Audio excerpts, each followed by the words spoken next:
안녕하세요. 연세관성형외과 성한결 원장입니다. 오늘은 이중턱 흡입에 대해서 얘기 드려보려고 하고요. 그 중에서도 많이들 궁금해하시는 지방 흡입 이후에 생기는 바이오 본드라고 하는 것에 대한 이야기를 해보려고 합니다.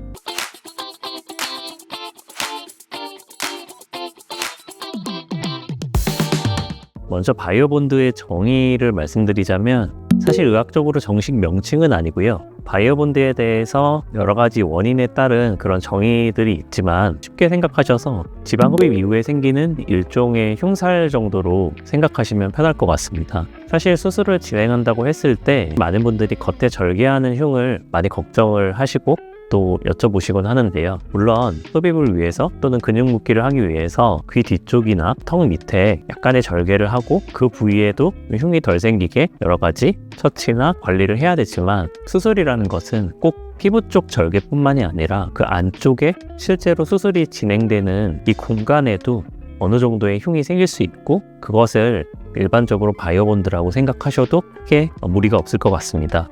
사실 언제부터 생기느냐는 이 겉에 흉이 언제쯤 제일 심하냐 이것과도 일맥상통하는 것인데요. 이중턱 수술뿐만이 아니라 눈 수술이든 코 수술이든 또 다른 어떤 수술이든 겉에 흉이 조금 진하게 보이는 시간이 있습니다. 그게 대개는 수술 후에 한 달에서 한 2달 정도가 흉터가 조금 진하게 보이는 그런 시기인데요. 그렇기 때문에 바이오 본드도 수술 후에 대략 한 달 정도가 제일 조금 심하다 이렇게 이해를 하시는 것이 맞을 것 같습니다. 심하다는 것은 이렇게 만져봤을 때 약간의 그런 땅땅함이 느껴지고 또 내지는 좀 당기는 느낌 그런 것들이 드실 수 있고 그런 시기가 저는 대략 한 달에서 한 2달 사이다 이렇게 얘기 드리고 있습니다. 사실 바이오 본드는 수술 후에 생기는 어떻게 보면 굉장히 정상적인 그런 회복의 과정이라고 생각하시면 되고요. 이것이 염증과는 사실은 무방하다 이렇게 보셔야 될 것 같습니다. 겉의 흉도 그렇지만 대부분의 흉이 그렇듯이 시간이 지나면서는 점차 자연스럽게 부드럽게 풀리게 됩니다. 그러한 시기가 저는 대략적으로는 최소 3개월 이후에 그렇게 된다 이렇게 말씀을 드리고 있고요. 그렇기 때문에 이러한 바이오 본드는 한 3개월에서 6개월에 걸쳐서 점차 부드럽게 풀려진다 이렇게 이해를 하시면 될 것 같습니다. 바이오 본드를 관리하는 그런 방법은 사실 여러 가지가 있는데요.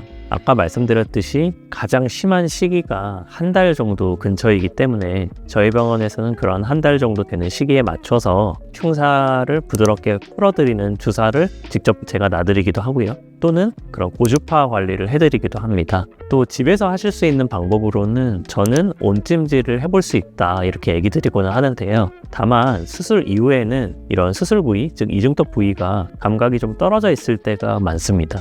그런 상태에서 이제 집에서 온찜질을 하실 때에는 자칫하면 화상의 위험이 있게 됩니다. 그렇기 때문에 제가 늘 말씀드리는 것은 혹시라도 온찜질을 좀 하시게 된다면 이렇게 손등에 뜨거운 찜질팩을 살짝 대보시고 뜨겁지 않고 정말 살짝 따뜻한 정도만 느껴질 때 아주 조심조심 이렇게 온찜질을 해볼 수는 있다. 이렇게 얘기를 드리고 있습니다. 하지만 이러한 관리도 어느 정도 중요하지만 제가 늘 말씀드리는 것은 결국은 시간이 조금 지나서 살성이 조금 부드럽게 풀리는 그런 시간이 필요하다 이렇게 얘기를 드리고 있고요.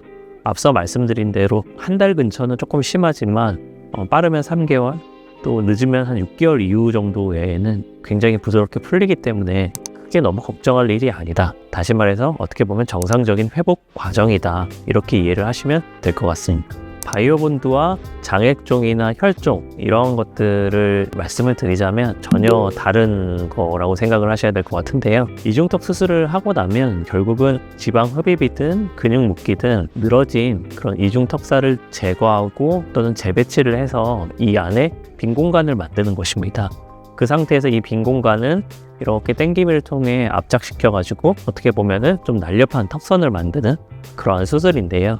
그런 빈 공간이 생겼을 때 사실은 그 빈 공간에 인체에서는 좀 체액이 찰 수도 있고요. 또는 수술 후에 지혈됐던 혈관이 자칫 다시 출혈이 되면서 혈액이 찰 수도 있습니다. 그렇게 체액이 찬 것을 장액종이라고 하고 혈액이 찬 것을 혈종이라고 합니다. 장액종이나 혈종은 이렇게 만져봤을 때 굉장히 좀 물컹물컹한 그러한 느낌이 납니다.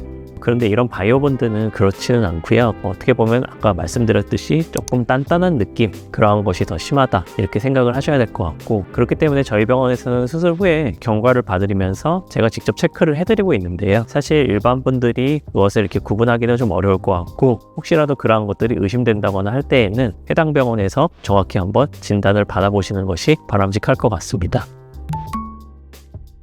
오늘은 이중턱 수술 이후에 많이들 궁금해 하시는 바이오본드에 대해서 한번 말씀드려 보았습니다.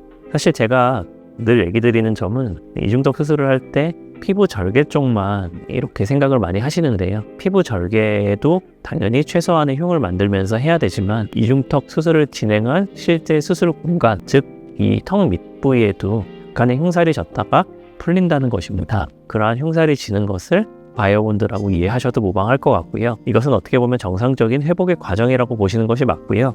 예쁜 턱선을 갖기 위한 하나의 과정이다, 이렇게 생각을 하셔도 좋을 것 같습니다. 그럼 지금까지 연세결 성형외과 성한결 원장이었습니다. 감사합니다.